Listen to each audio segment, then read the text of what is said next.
Relationship management strategy number 14. Make your feedback direct and constructive. Think about the best feedback you ever received. It wasn't something you necessarily wanted or expected, but it made a difference in your behavior going forward. The feedback may have shaped your overall performance or how you deal with a particular situation or even your career. What made the feedback so good? If you're responsible for giving feedback, there are several guidebooks to walk you through the process, making sure it's within legal and human resources guidelines. Sit down. We have some news.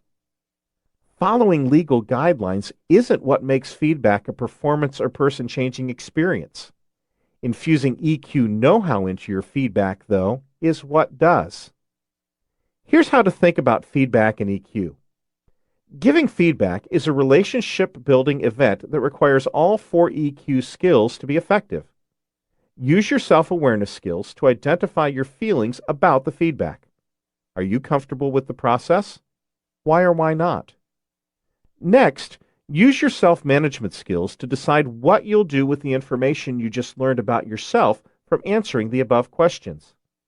For example, if you're anxious about giving feedback about phone etiquette because you don't want people to think you're eavesdropping, how exactly are you going to get beyond this anxiety to confidently give feedback? It's up to you, but don't ignore the feedback because of your discomfort. Next, use your social awareness skills to think of the person who's receiving the feedback. Remember, feedback is meant to address the problem, not the person.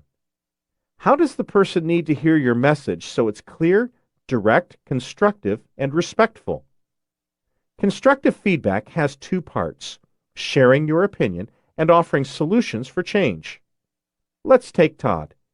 He's very direct. Sugarcoating his need to make phone etiquette improvements will insult him. But if sugarcoating hard news is in his improvement plan, consider sharing feedback with and without the sugar so he can hear the difference and learn from it. Jenny, on the other hand, is sensitive. Since this is a relationship-building experience, keep Jenny in mind when planning her feedback. Using softeners such as I think, or I believe, or this time to begin a statement may soften the blow. Instead of, your report is terrible, use, I believe there are parts of your report that could use revisions. May I walk you through some suggestions? Here, offering suggestions for improvement is helpful, not prescriptive. At the end, ask the person for his or her thoughts and thank the person for his or her willingness to consider your suggestions. Relationship management strategy number 15. Align your intention with your impact. Let's say you're in a staff meeting and the next topic on the agenda is to figure out why some key deadlines are being missed. After some back and forth, it's looking like Anna might be partially to blame, and the room is getting tense. In an honest attempt to lighten the mood, you say something like, "Geez, Anna, looks like maybe taking those longer lunches is finally catching up to you." Instead of laughs, there's dead silence. You don't understand what you did wrong, and you later tell Anna, "I was only kidding," but she seems put off. These are the famous last words of someone who had good intentions, but the result or impact was not aligned, and it's too late. Or think about the results-driven manager who has good intentions about guiding her staff toward achieving higher goals. She's so focused on success that she becomes entrenched in the work, doing most of it herself, or pushing everyone to do it her way, completely missing how to manage the work through others. Her staff deems her a hard-driving micromanager who doesn't share knowledge, and all she intended was for the team to learn from her and be successful. Yet again, intentions were good, but they had the opposite impact. Relationships are now tarnished, and the manager can't figure out why her staff resents her. If you find that you spend time smoothing things over to repair a relationship, or you're unsure about what's going wrong in your relationships, know that these situations are avoidable. With the help of your awareness and management skills, making small adjustments will make all the difference. To align your words and actions with your intent, you need to use your social awareness and self-management skills to observe the situation and the people in it, think before you speak or act, and make an appropriate and sensitive response. Do a quick analysis. Think of a situation where the impact of what you said or did was not what you intended.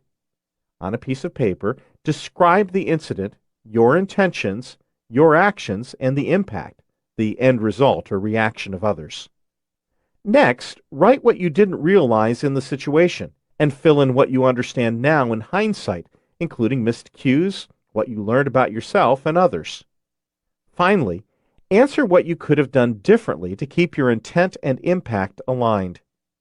If you're not sure, ask someone who was involved in the situation. In Anna's case, you didn't realize it was the wrong moment for that joke.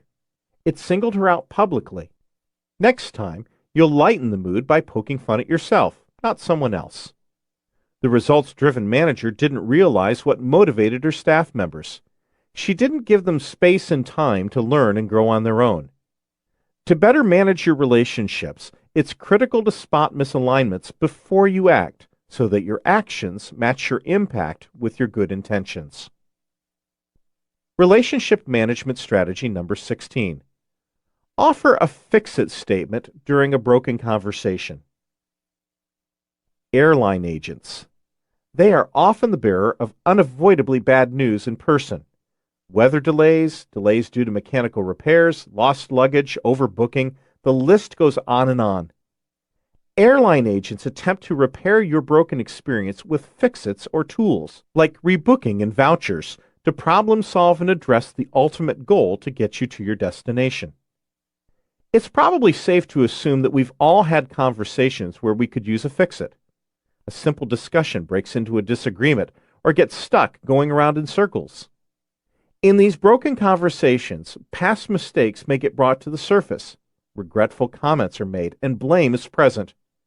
No matter who said what or who started it, it's time to refocus and fix it. Someone needs to step back, quickly assess the situation, and begin repairing the conversation with a fix-it. To do this, you need to let go of blame and focus on the repair. Do you want to be right, or do you want a resolution? Use your self-awareness skills to see what you are contributing to the situation. Self-manage to put your tendencies aside and choose the high road.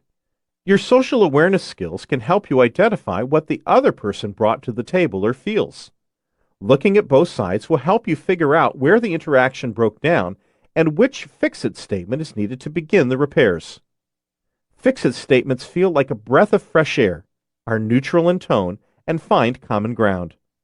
A fix-it statement can be as simple as saying, "This is hard," or asking how the person is feeling. Most conversations can benefit from a fix-it, and it won't do any harm if you feel the conversation breaking down. This strategy will help you maintain open lines of communication when you're upset, and with conscious effort and practice, you'll be able to fix your broken conversations before they become damaged beyond repair. Relationship management strategy number 17. Tackle a tough conversation. Why did I get passed over for the promotion? Your staff member Judith asks, with a slightly defensive tone, a wounded posture, and a quivering voice. This is going to be a tough one. The news leaked out early about Roger's promotion before you could speak with Judith. You value Judith and her work, but you'll need to explain that she's not ready for the next level yet. That's not the hardest part of this conversation. Damage control is another story. From the boardroom to the break room, tough conversations will surface, and it's possible to calmly and effectively handle them. Tough conversations are inevitable. Forget running from them because they're sure to catch up to you. Though EQ skills can't make these conversations disappear, acquiring some new skills can make these conversations a lot easier to navigate without ruining the relationship. 1. Start with agreement. If you know you're likely to end up in a disagreement, start your discussion with the common ground you share. Whether it's simply agreeing that the discussion will be hard but important, or agreeing on a shared goal, create a feeling of agreement. For example, Judith, I first want you to know that I value you, and I'm sorry that you learned the news from someone other than me. I'd like to use this time to explain the situation, and anything else you'd like to hear from me, I'd also like to hear from you. 2. Ask the person to help you understand his or her side. People want to be heard. If they don't feel heard, frustration rises. Before frustration enters the picture, beat it to the punch and ask the person to share his or her point of view. Manage your own feelings as needed, but focus on understanding the other person's view. In Judith's case, this would sound like, Judith, along the way, I want to make sure you feel comfortable sharing what's on your mind with me. I'd like to make sure I understand your perspective. By asking for Judith's input, you're showing that you care and have an interest in learning more about her. This is an opportunity to deepen and manage your relationship with Judith. 3. Resist the urge to plan a comeback or a rebuttal. Your brain cannot listen well and prepare to speak at the same time. Use your self-management skills to silence your inner voice and direct your attention to the person in front of you. In this case, Judith has been passed up for a promotion that she was really interested in and found out about it through the grapevine. Let's face it, if you'd like to maintain the relationship, you need to be quiet, listen to her shock and disappointment, and resist the urge to defend yourself. 4. Help the other person understand your side, too. Now it is your turn to help the other person understand your perspective. Describe your discomfort, your thoughts, your ideas, and the reasons behind your thought process. Communicate clearly and simply. Don't speak in circles or in code. In Judith's case, what you say can ultimately be great feedback for her, which she deserves. To explain that Roger had more experience and was more suited for the job at this time is an appropriate message. Since his promotion was leaked to her in an unsavory way, this is something that requires an apology. This ability to explain your thoughts and directly address others in a compassionate way during a difficult situation is a key aspect of relationship management. 5. Move the conversation forward. Once you understand each other's perspective, even if there's disagreement, someone has to move things along. In the case of Judith, it's you. Try to find some common ground again. When you're talking to Judith, say something like, "Well, I'm so glad you came to me directly and that we had the opportunity to talk about it. I understand your position and it sounds like you understand mine. I'm still invested in your development and would like to work with you on getting the experience you need. What are your thoughts?" 6. Keep in touch. The resolution to a tough conversation needs more attention even after you leave it. So check progress frequently, ask the other person if he or she is satisfied, and keep in touch as you move forward. You are half of what it takes to keep a relationship oiled and running smoothly. In regard to Judith, meeting with her regularly to talk about her career advancement and promotion potential would continue to show her that you care about her progress. In the end, when you enter a tough conversation, prepare yourself to take the high road, not be defensive, and remain open by practicing the strategies above.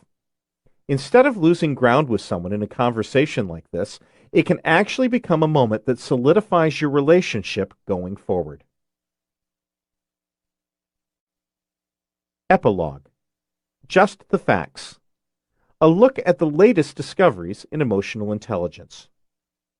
When TalentSmart, registered trademark, released the Emotional Intelligence Appraisal, EQ was still taking root in the minds of business leaders, other professionals, and anyone who simply wanted to lead a happier and healthier life. By measuring their EQ and showing them how to improve in one swoop, the Emotional Intelligence Appraisal quickly became the vehicle that enabled people to turn their newfound emotional mastery into strengthened relationships, better decisions, stronger leadership, and ultimately more successful organizations.